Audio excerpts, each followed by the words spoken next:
Pozdravljeni. V veroizpovedi rečemo, da verujemo v vstajenje mesa.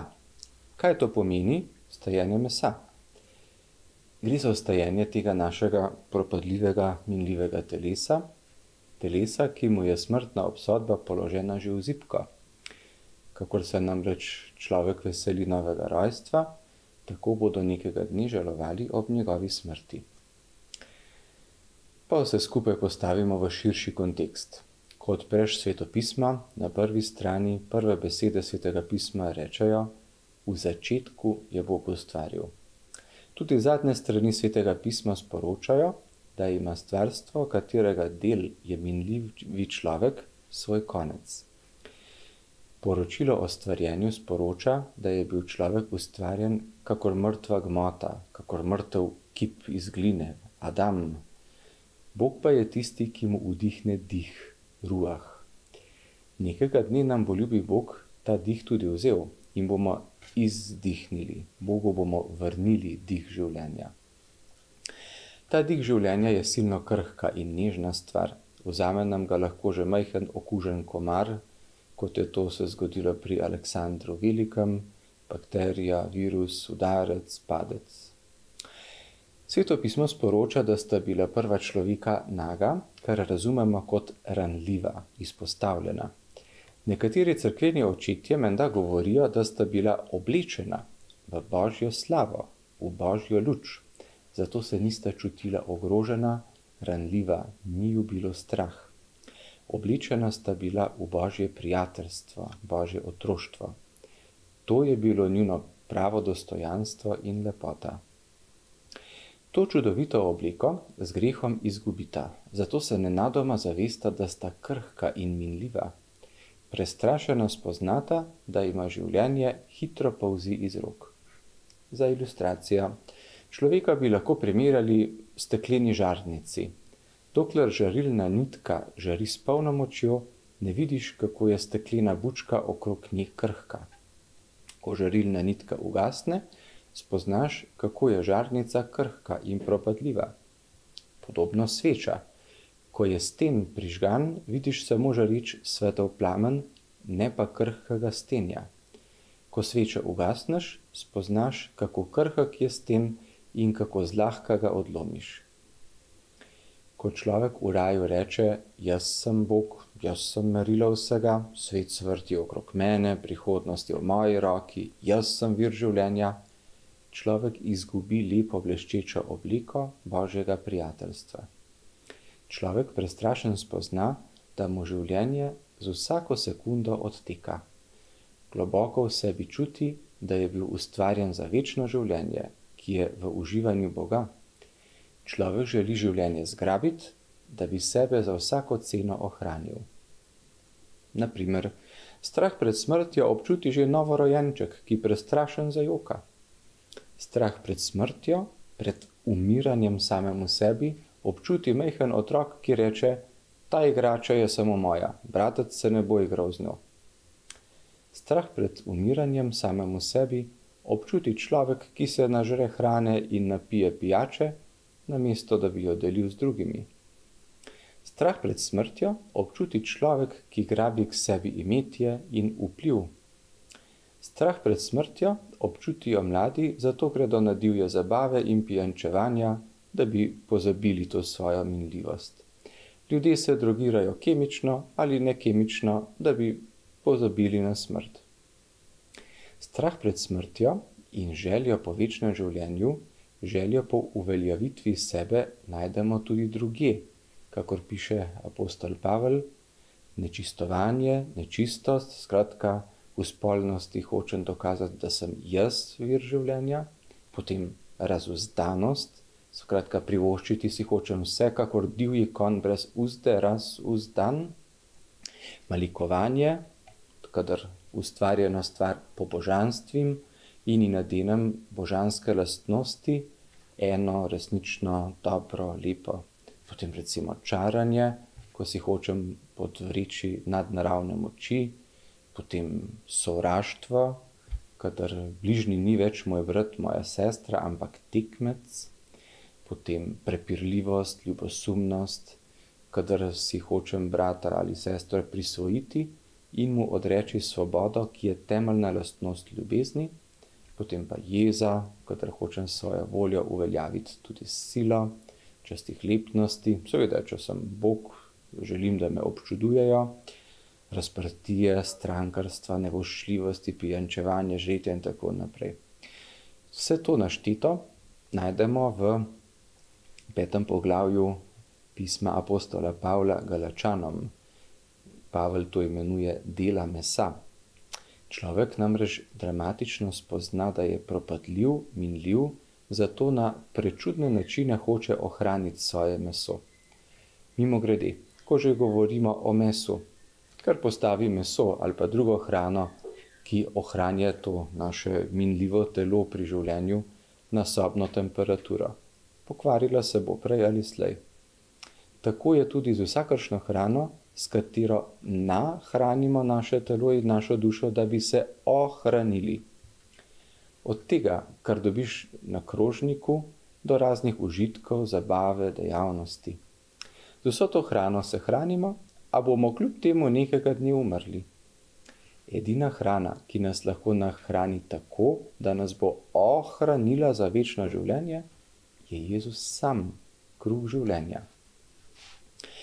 Božji sin v najprimernejšem trenutku zgodovine, ko je prišla polnost časov, obleče naše krhko propadljivo telo. On, ki je pravi in edini vir življenja, naredi, da bo lahko umrl. Lepo nam pokaže, da je umiranje sebi tisto, ki bo edino lahko ohranilo naše propadljivo telo. Če z Jezusom umiram, se odpovedujem sebi, bom z njim tudi živel. Jezus pravi, če zrno ne umrje, ostane samo, če pa umrje, obrodi obilo sadu. Tudi apostoli, še posebej Peter, se sprva bojijo smrti mesa. Ko Jezus govori o trpljenju in križu, reče, Bog ne daj, Gospod, to se ti nikakor ne sme zgoditi. Potem, ko Jezusa aretirajo, reče celo, ne poznam tega človeka, ne vem, kaj praviš. In potem, ko apostol Peter beži iz Rima, ker se boji trpljenja, boji mučeniške smrti in sreča Jezusa, pravijo, kam pa greš, Gospod, ko vadis, Domine? Jezus pa je z apostoli zelo potrpežljiv, kot tudi z nami, ki se bojimo smrti. Postopoma jih nauči, da kdor sebe z Jezusom za ta svet izgubi, je svoje minljivo bitje napravil neminljivo. Jezus nam še posebej v milostnem postnem času govori, upam se prepustiti vašim hudobnim človeškim rokam, da me ubijajo, ker imam svojega nebeškega očeta zelo rad in tudi on ima mene zelo rad. Zato zatrdno vem, da pride pome tudi v grob, če bo treba. In moje telo obudi od mrtvih. Obudil pa ne bo moje nebeško telo, ampak slabotno, ranjeno, propadljivo človeško telo, se pravi meso, ki je bilo sicer zapisano večnemu nesmislu in brezupu.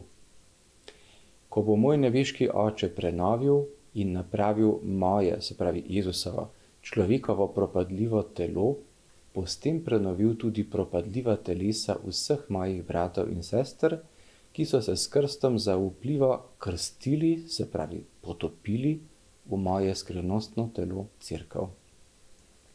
Ko si Jezus pod srcem Device Marije obleče čez svoje nebeško veličastvo naše človeško propadljivo telo, ranjeno z našimi grehi, sprejme nase našo usodo. Ta nas pelje od spočetja, rojstva, odraščanja preko križa v grob.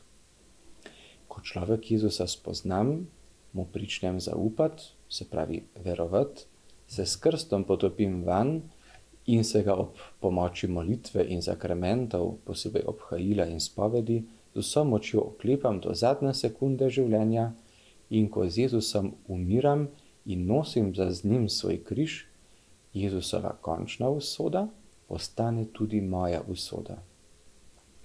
Ko namreč kristjan pogledam na križ, na izmučeno meso Božjega Sina, ne rečem, tukaj se zgodba konča, ampak se vprašam, kam je to Jezusa pripeljalo? v večni nič in obup, konec, nesmisel? Ne, na nebeški prestol. Zato ga je Bog povzdignil nad vse, kot piše apostol Pavel, in mu dal ime, ki je čez vsa imena. Učenec, pustim svojega učitelja, da hodi pred menoj, gledam ga in se učim. Stajenje mesa ni nekaj, kar bi nam bilo tehnično čisto jasno, kajti, kot piše apostol, v veri hodimo, ne v gledanju. Srečni tisti, ki niso videli, pa so verovali. Kako bo Bog to izvršil, prepustimo njemu. On od nas glede tega pričakuje samo eno reč, da mu zaupamo, verujemo. Trdno smo prepričani o tem, kar uho ni slišalo, kar oko ni videlo in kar v človekovo srce ni prišlo, kar je Bog pripravil njim, ki ga ljubijo. Tako recimo v Stari zavezi beremo o slavni Makabejski materi. Njenih 7 sinov je bolj poslušalo Boga kot kralja, zato so jih vse po vrsti pred njo kruto mučili in pobili. In tretji izmed sinov slavne Makabejske matere je pred mučenjem rekel: Ti ude sem prejel od neba, zaradi njegovih postav jih zaničujem in od njega jih upam spet dobiti. Potem recimo v Novi zavezi v pismu Hebrejcem beremo: Ker nas obdaja tako velik oblak pričevalcev, tudi mi odstranimo vsakršno breme in greh, ki nas zlahka prevzame, ter vztrajno tecimo v tekmi, ki nas čaka. Uprimo oči v Jezusa, začetnika in dopolnitelja vere. On je zaradi veselja, ki ga je čakalo, pretrpel križ, preziral sramoto in sedel na desnico Božjega prestola. Za vse povedano ni dovolj, da spozna pamet. Spoznati mora srce. Spoznati pa v Svetem pismu pomeni vzljubiti in se s tem združiti. Stvar spoznaš šele, ko jo vzljubiš. Mnogi naši bratje in sestre, ki morda niso bili niti pismeni, niti posebej pametni za ta svet, so to resnico vzljubili. Bog jih je po mnogih ponižanjih in križih naučil modrost križa. Za konec dodajam še utrinek. V Oče našu molimo: posvečeno bodi tvoje ime. Božje ime je že sveto, podobno kakor sonce, ki sveti zunaj s polno močjo. Jaz pa sem okno. Bolj ko je okno čisto, zavesa odgrnjena, roleta dvignjena, močneje bo sončna svetloba lahko posijala v prostor.